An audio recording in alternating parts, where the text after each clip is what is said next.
حسد کا اپوزٹ کیا ہے؟ حسد تو یہ تھا کہ اے اللہ اسے یہ نعمت چھن جائے، یا یہ تمنا کہ اسے نعمت چھن جائے۔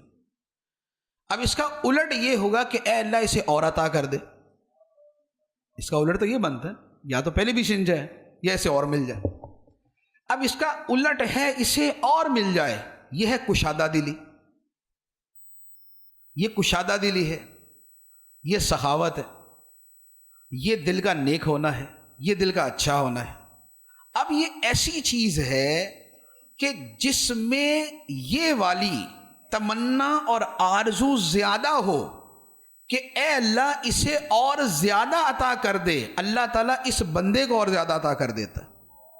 حسد کا علاج علماء نے یہ فرمایا کہ جس کے بارے میں دل میں حسد کی کیفیت پیدا ہو نا، اس کے لیے دعا کر دینی چاہیے، اس کے لیے دعا کر دیں۔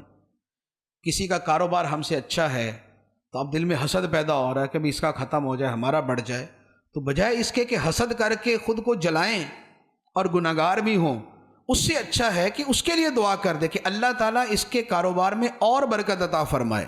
فائدہ کیا ہوگا؟ ایک تو حسد سے بچ جائیں گے، دوسرا فرشتہ آپ کے لیے دعا کر دے گا۔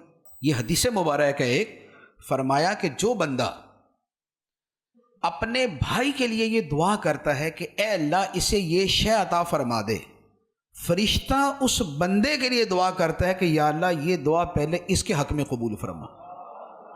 یہ حدیث مبارک۔ تو اب آپ دیکھیں کہ حسد سے تو سامنے والے کا کچھ نہیں گیا، اپنا نقصان ہو گیا، لیکن کھلا دل والا ہونے سے، کشادہ دل والے ہونے سے اللہ تعالیٰ اس بندے کو بھی عطا فرما دیتا ہے، اس کو بھی عطا فرما دیتا ہے۔